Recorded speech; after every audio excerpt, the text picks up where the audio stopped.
সততার অনন্য নজির। ভুল করে অ্যাকাউন্টে আসা টাকা ফিরিয়ে দিলেন বিজেপি নেতা। বর্তমান যুগে যেখানে অন্যের টাকা ফিরিয়ে নেওয়ার প্রবণতা বাড়ছে, সেখানে সততার এক অনন্য দৃষ্টান্ত স্থাপন করলেন আরামবাগ সাংগঠনিক জেলার বিজেপি নেতা তথা খানাকুল 1 নম্বর গ্রাম পঞ্চায়েতের সদস্য সুব্রত রানা। নিজের ব্যাংক অ্যাকাউন্টে ভুলবশত আসা প্রায় 1 লক্ষ টাকা ফিরিয়ে দেয় সাধারণ মানুষের প্রশংসা করেছেন তিনি। সম্প্রতি সুব্রত বাবুর ব্যাংক অ্যাকাউন্টে হঠাৎ করে 98,472 টাকা জমা পড়ে। এর কিছু পরেই কৃষ্ণনগর শাখার পাঞ্জাব ন্যাশনাল ব্যাংক পিএনবি থেকে তার কাছে একটি ফোন আসে। ব্যাংক কর্তৃপক্ষ জানায় ভুলবশত এই লেনদেনটি হয়েছে। যেহেতু পরবর্তী দুদিন শনি ও রবিবার ব্যাংক ছুটি ছিল, তাই ম্যানেজার তাকে অনুরোধ করেন যেন সোমবার আগে তিনি টাকাটি না তোলেন। আশ্চর্যের বিষয় হলো, কৃষ্ণনগর পিএনবি শাখায় সুব্রত রানার কোনো অ্যাকাউন্ট নেই। বিষয়টি নিজে যাচাই করে সত্যতা নিশ্চিত হওয়ার পর তিনি ব্যাংক ম্যানেজারকে আশ্বস্ত করেন যে টাকাটি তিনি স্পর্শ করবেন না। কথা মতো সোমবার ব্যাংক খুলতেই নিজের এসবিআই শাখা থেকে যাবতীয় টাকা ফেরত দেওয়ার ব্যবস্থা করেন তিনি। নিজের এই পদক্ষেপ প্রসঙ্গে সুব্রত রানা জানান, এটি সম্পূর্ণ তার নৈতিক কর্তব্য ছিল। স্রেফ মানবিকতার খাতিরই তিনি এই সিদ্ধান্ত নিয়েছেন। তার এই সততা ও দায়িত্ববোধ দেখে এলাকার সাধারণ মানুষ ও রাজনৈতিক মহল ধন্য ধন্য করছেন।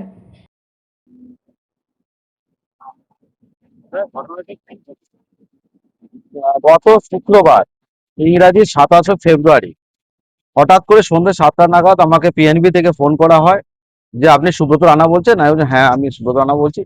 এরকম আপনার অ্যাকাউন্টে, আপনার একটা এসবিআই এর অ্যাকাউন্ট আছে, সেই অ্যাকাউন্টে আমাদের পিএনবি থেকে ভুলবশত 98,472 টাকা ট্রান্সফার করে দেওয়া হয়েছে। তো আমি বললাম আমি এখনো দেখিনি, কারণ মেসেজ আমি পাইনি। যদি আমার অ্যাকাউন্টে টাকাটা ঢুকে থাকে তাহলে আমি অবশ্যই টাকাটা রিটার্ন করে দেবো, কারণ যে টাকা আমার নয় সে টাকা আমার, তার প্রতি কোনো লোভই নেই। তো আপনি নিশ্চিন্ত থাকুন, আমি আপনাকে ট্রান্সফার করে দেবো আপনার ব্যাংকে গিয়ে। তো উনি তৎক্ষণাৎ বলেন যে কালকে তো শনিবার আর রবিবার ব্যাংক ছুটি থাকবে, তাহলে একটা কাজ করবেন, টাকাটা যে উনি রিকোয়েস্ট করেন যে টাকাটা আপনি তুলবেন না বা কিছু করবেন না, সোমবার তাহলে আসুন, এসে ট্রান্সফার করে দেবেন। ঠিক আছে, সোমবার তাহলে আমি যাবো 12টা নাগাদ। তো আমার অ্যাকাউন্টটা থাকে এসবিআই। তারপর সোমবার দিন তখন এসবিআই থেকে আমাকে ফোন করেন 10:30 নাগাদ। তো এসবিআই ম্যানেজার ফোন করেন, এসবিআই ম্যানেজার আমাকে বলেন যে স্যার আপনাকে একবারটি ব্যাংকে আসতে হবে। আমি বললাম হ্যাঁ, অবশ্যই আসবো, তবে 12টার মধ্যে আমি আসবো। তো উনি, আমি বিষয়টা জিজ্ঞাসা করি যে কি কারণে আমাকে ডাকছেন। তখন উনি বলেন যে এরকম একটা আপনার অ্যাকাউন্টে টাকা ঢুকে গেছে, তো সেই বিষয়ে আপনাকে ডাকছি। তো আমি জিজ্ঞাসা করি যে আমাকে তাহলে কিছু নিয়ে যেতে হবে। বললো যে আপনার চেক বুকটা নিয়ে আসুন। বলে আমি সঙ্গে সঙ্গে 12টার বাজার 15 মিনিট আগে আমি এসবিআই ব্যাংকে ঢুকি। ঢুকে চেক বই নিয়ে ম্যানেজারের সাথে দেখা করি। তো উনি আমাকে একটা মেল দেখান যে এই পাঞ্জাব ন্যাশনাল ব্যাংক থেকে আপনার অ্যাকাউন্টে ক্রেডিট হয়েছে, উনি রিকোয়েস্ট করেছেন টাকাটা রিফান্ড করার জন্য।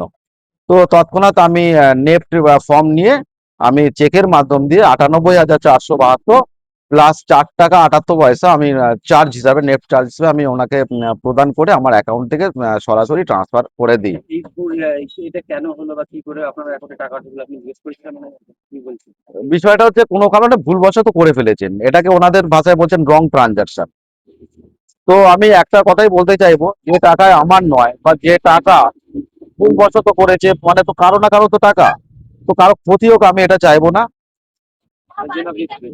তাই জন্য আমি মানবিকতার খাতিরে আমি ফেরত দিলাম, কারণ আমার পারিবারিক শিক্ষা আমাকে এই শিক্ষা দেয় যে সৎ পথে থাকার এবং কর্মর মাধ্যমে ধর্ম, যেটা বারবার আমাদের শেখানো হয়, সেটাই আমি, সেই পথে আমি চলি। ঘটনাটা ঘটেছে শুক্রবার দিন সন্ধ্যে 7টা নাগাদ। আর আমি টাকাটা ওনাদেরকে সোমবার রিটার্ন করি 12:15 নাগাদ। আমার নাম সুব্রত রানা, আর আমি ভারতীয় জনতা পার্টি করি। আমি ভারতীয় জনতা পার্টির একজন জেলা সদস্য। আমি 5 নম্বর মন্ডলে, খানাকুল বিধানসভার 5 নম্বর মন্ডলের আমি ইনচার্জ আছি, এবং আমাদের খানাকুল 1 মন্ডলের একটা শক্তি ক্ষেত্রে আমি লিডার আছি, এবং খানাকুল 1 গ্রাম পঞ্চায়েতের পঞ্চায়েত সদস্য এবং বিরোধী দলনেতা।